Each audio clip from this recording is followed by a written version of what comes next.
Hello class fifth, कैसे हैं आप सब। Now we start our EVS. Hope you all purchase the books. Today we start our chapter first. Family is for ever. Family हमेशा के लिए.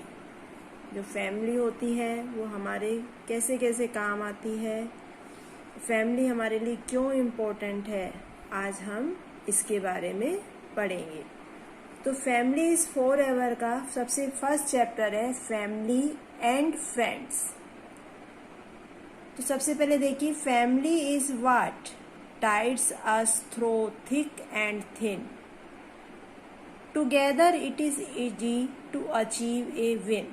Family क्या है? फैमिली हमें हमेशा थिक एंड थिन यानी कि कभी भी, चाहे हम मुश्किल में हो, चाहे खुशी में हो, चाहे किसी तरह का भी हमारा जीवन हो, उसमें हम सबको संभाले रखती है. Together it is easy to achieve a win. हम सब साथ हैं तो हम किसी भी चीज को संभव कर सकते हैं, कोई भी काम हम कर सकते हैं. विन से मतलब है कोई भी काम हम कर सकते हैं, चाहे वो कितना भी बड़ा काम हो, हम अपनी फैमिली के साथ रहते हुए उसको कर सकते हैं. Their love is always true. उनका प्यार, माता पिता का प्यार, भाई बहनों का प्यार हमेशा ट्रू होता है, सच्चा होता है. We can reach the sky and do everything new. हम आसमान तक जा सकते हैं और कुछ भी नया कर सकते हैं. रीच द स्काई का मतलब ये नहीं है कि आसमान पे जाना. रीच द स्काई का मतलब है हम कोई भी कठिन से कठिन काम, कोई भी हार्डेस्ट वर्क हम कर सकते हैं with the help of our family. जैसे इन दिनों हम देख रहे हैं कि बहुत बड़ी पैंडेमिक सीजन चल रहा है, कोरोना, लेकिन उसमें भी हम अपनी फैमिली के साथ रहते हुए सेफ हैं. हम अपने घर में सेफ हैं. हम अपने घर में लॉकडाउन में रहे, सारी फैमिली एक साथ रहे, एक दूसरे को सहयोग किया, एक दूसरे के काम आए, एक दूसरे का काम किया. मम्मी ने अच्छी अच्छी चीज़ें बना के खिलाई, पापा ने भी खूब उनकी हेल्प करी, आप लोगों ने हेल्प करी. तो सारी फैमिली एक साथ रहकर सबने अपना अपना सहयोग देते हुए, कोऑपरेशन करते हुए इस पीरियड को आसानी से निकाल लिया.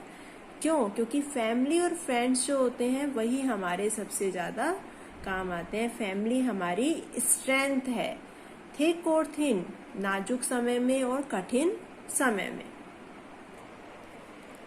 ए family is a group of people related to each other. Family is a source of great support and immense happiness. Family क्या है? ग्रुप ऑफ पीपल, लोगों का एक समूह जो एक दूसरे से रिलेटेड होते हैं, एक दूसरे से जिनका ब्लड रिलेशन होता है. Family is a source of great support and immense happiness. Family जो है वो एक दूसरे को ग्रेट सपोर्ट करती है, एक दूसरे का बहुत ज़्यादा सहयोग करती है. और इमेंस हैप्पीनेस यानी कि जो हमारी सबसे ज़्यादा अच्छी वाली खुशी होती है वो हमें फैमिली के साथ रहकर ही मिलती है. Most members of a family share similar physical features and traits. सारे जो मेंबर्स हैं फैमिली के, उनके फिजिकल फीचर्स यानी कि बाहर से देखने में, जैसे उनका कलर है, बालों का कलर है, आईज का कलर है, बाल स्ट्रेट हैं कि कर्ली हैं, ये सारे फीचर्स जो होते हैं जिसको हम फिजिकल फीचर्स कह सकते हैं, हाइट है उनकी, वो करीब करीब एक दूसरे से मिलती जुलती होती है. एंड ट्रेड्स, और उनकी जो कुछ विशेषताएं होती हैं, कोई जो उनके बिहेवियर के करेक्टर्स होते हैं, बिहेवियर करेक्टर्स को ट्रेड्स कहते हैं. जैसे कि कोई फैमिली है जिसमें सारे लोग बहुत खुश रहते हैं, किसी किसी में ज़्यादा पढ़े लिखे होते हैं, ये ट्रेड्स कहलाते हैं. तो ये भी फैमिली के एक जैसे दिखाई देते हैं. A person inherits her physical traits and other characteristics from the parents. एक कोई जो पर्सन है उसके अंदर जो भी फिजिकल फीचर्स आ रहे हैं, कोई उसकी बिहेवियर के अंदर जो करेक्टर्स हैं वो सब इनहेरिट्स होते हैं। इनहेरिट्स का मतलब है दादा दादी से माता पिता, माता पिता से बच्चों में आते हैं, यानी कि एक पीढ़ी से दूसरी पीढ़ी में जो गुण आते हैं, कैरेक्टर्स आते हैं, उनको इनहेरिट्स कहते हैं। तो ये सारी चीज़ें इनहेरिट्स होती हैं चिल्ड्रन में पेरेंट्स के द्वारा, पेरेंट्स से चिल्ड्रन में आती हैं। Therefore there are very high chance of having the same eye colour, hair colour, skin colour etcetera. इसलिए बहुत हाई चांस हैं, बहुत ज़्यादा चांस है कि बच्चों के जो रंग है या फिर उनके आइज़ का कलर है, हेयर का कलर है, उनका स्किन का कलर है, उनका बिहेव है, वो अपने माता पिता से मिलता हुआ हो। Even their habits are similar to as extent, और उनकी जो हैबिट्स हैं, उनकी जो आदतें हैं, वो भी अपने माता पिता या दादा दादी से मिलती हुई होती हैं। ये आप अपने घर में भी देख सकते हो। आप अपना चेहरा अपनी मम्मी या पापा से मिलाइए, आपको बहुत कुछ एक दूसरे से मिलता हुआ लगेगा। तो ये सारी चीज़ें कहाँ से आती हैं? ये ट्रेड्स और ये फिजिकल फीचर्स जो हैं वो इनहेरिट्स होते हैं पेरेंट्स से अपने बच्चों में। अब है हाउ डू वी ग्रो, हम बड़े कैसे होते हैं? Our body is made up of cells. A cell is the basic structural and functional unit of life. कोई भी जो लिविंग बीइंग है, चाहे वो प्लांट है चाहे एनिमल है, उसकी बॉडी जो होती है वो छोटी छोटी सेल्स से मिलकर बनी होती है।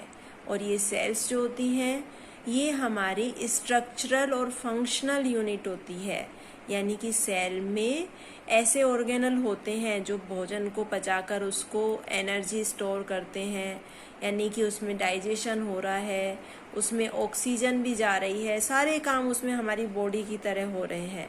तो सेल जो होती हैं इनसे मिलके हमारा पूरा बॉडी स्ट्रक्चर बनता है। The division of cell leads to growth, और सेल्स का जो डिवीजन होता है, डिवीजन मतलब एक सेल से दो सेल बनना, वही ग्रोथ का कारण होती है। Each cell gets bigger and bigger and then divides into to.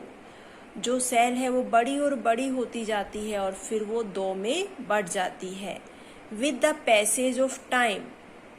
और समय के साथ two cells divide and become four. अब समय के साथ ही दो सेल आगे डिवाइड होंगी और 4 बनेंगी, 4 से 8 बनेंगी। This process continuous and increase the size of body. और ये जो प्रोसेस है ये कंटिन्यू होता है और साइज को इंक्रीज करता है। किसके साइज को? हमारे साइज को, हमारे बॉडी के साइज को। ये देखिए ये सेल डिवीजन है, ये एक पेरेंट सेल है, पेरेंट सेल, ये एक सेल है। अब ये सेल साइज में बड़ी हो गई और फिर ये सेल जो है वो 2 सेल्स में डिवाइड हो गई, यानी कि एक सेल से 2 सेल्स बन गई। 1 सेल डिवाइड इनटू 2 सेल्स। इधर देखिए ये सेल है, इसको हम पेरेंट सेल कह सकते हैं। अब ये डिवाइड हो गई है 2 सेल में, 2 सेल बन गई। अब 2 सेल से एक से ये 2 बनी, एक से ये 2 बनी, यानी कि एक सेल से धीरे धीरे कितनी बन गई? 4। अब 4 आगे 8 बनाएंगी, 8 आगे 16 बनाएंगी। इस तरह से ये प्रोसीजर चलता रहता है और हमें नेक्स्ट सेल बढ़ती जाती हैं और हमारे बॉडी का साइज भी बढ़ता जाता है। Ask your mother to show you your older picture. आप अपनी माँ को अपनी पुरानी पिक्चर दिखाने को कहें तो आप उसमें देखिए आप बहुत छोटे हैं, लेकिन अब आपका साइज अलग है। 2 साल बाद आप और बड़े हो जाएंगे। और ये जो हमारी ग्रोथ है, this growth in height continuous till we are 18 years of age. जब तक हम 18 ईयर्स के होते हैं, जब तक हम ग्रो करते हैं, हमारी हाइट इंक्रीज होती है। उसके बाद हाइट इंक्रीज होना बंद हो जाती है या कम हो जाती है। अब आता है how to measure height. How to measure height, हम अपनी हाइट को कैसे मेजर करें? तो हाइट को मेज़र कर सकते हैं इंच में, सेंटीमीटर में एंड फिट में। 3 तरीके से हम इंच, सेंटीमीटर और फिट में हम अपनी हाइट को मेज़र कर सकते हैं। तो सबसे पहले तो आपको स्टैंड इरेक्ट, आपको सीधा खड़ा होना है एक पिलर या फिर एक वॉल के पास बिल्कुल सीधा खड़ा होना है। Ask someone to hold a ruler right over your head. अब आपको आपके सिर पर सीधा एक रूलर रखना है किसी के सहायता से, ठीक है। देखिए जैसे ये बच्चा खड़ा है और बच्चे के ऊपर ऐसे स्ट्रेट हमने एक रूलर लगा दिया, ये बिल्कुल वॉल के पास रूलर लगाया है। अब फिर वॉल के ऊपर हम अपना कोई मेजरिंग टेप रखकर उसकी सहायता से, उसकी हेल्प से इसकी हाइट को मेजर कर सकते हैं। सबसे पहले हमको सीधा इरेक्ट होकर खड़ा होना है। इरेक्ट होकर खड़े होने के बाद हमें इस तरह से स्केल अपने सिर से बिल्कुल कोरस्पॉन्डिंग वॉल के समीप ले जाके वॉल के नियर लगाना है, मार्क करना है, फिर मेजरिंग टेप से अपनी हाइट को नोट कर सकते हैं। फॉर एग्जाम्पल अब हम किस किस में कर सकते हैं, हम इंच में भी कर सकते हैं, हम सेंटीमीटर में भी कर सकते हैं और हम फीट में भी कर सकते हैं। तो देखिए कैसे कैसे कर सकते हैं। जैसे आपने अपनी हाइट मेजर करी 70 इंचेस, तो 1 inch equal to 2.5 centimetre. 1 inch में 2.54 सेंटीमीटर होते हैं। तो 70 multiply with 2.54 equal to 177.8 centimetre. 70 centimetre किस में चेंज हो गया, 177.8 सेंटीमीटर। आप इसको सोल्व कर भी देख सकते हैं। जैसे आपके पास स्केल होता है, स्केल है ये आपका, इसको कहते हैं 6 इंच का स्केल, इसमें 6 इंच है, लेकिन इधर देखिए सेंटीमीटर ज़्यादा लिखे हुए हैं क्योंकि 1 इंच में 2.54 सेंटीमीटर होते हैं। तो सेंटीमीटर तो हो गए 15 और इंच हो गए 6। अब अगर हमको फीट में नापनी है, फीट में भी नाप सकते हैं हाइट, तो फीट में नापनी है तो 1 feet equal to 12 inches. 1 feet में 12 इंच होते हैं। तो हम इंच में अगर 12 का, जितने हमारे हाइट है 70 इंच, अगर उसमें 10 उसको 12 से अगर हम डिवाइड करेंगे तो फीट में कन्वर्ट हो जाएगी। जैसे 70 इंच अगर आपकी हाइट है तो आप उसमें 12 को डिवाइड कर दीजिए, 12 से उसको डिवाइड कर दीजिए तो आपकी हाइट आएगी 5 फीट 10 इंचेस। जैसे 70, जैसे देखो डिवाइड किया है, 12 5 जा 60 और 10 आपका बच गया, तो 5 फीट 10 इंच। ये सिंगल जो मार्क होता है ये फीट का होता है और डबल आपका इंच का होता है। इस तरह से आप इंच को सेंटीमीटर में 1 इंच इक्वल टू 2.54 सेंटीमीटर, इस तरह से आप इंच को सेंटीमीटर में चेंज कर सकते हैं। 1 फीट इक्वल टू 12 इंच, इस तरह से इंच को आप फीट में चेंज कर सकते हैं। फीट में चेंज करने के लिए आपको डिवाइड करना पड़ेगा, सेंटीमीटर में चेंज करने के लिए आपको मल्टीप्लाई करना पड़ेगा। तो यहाँ तक हमने आज चैप्टर पढ़ लिया।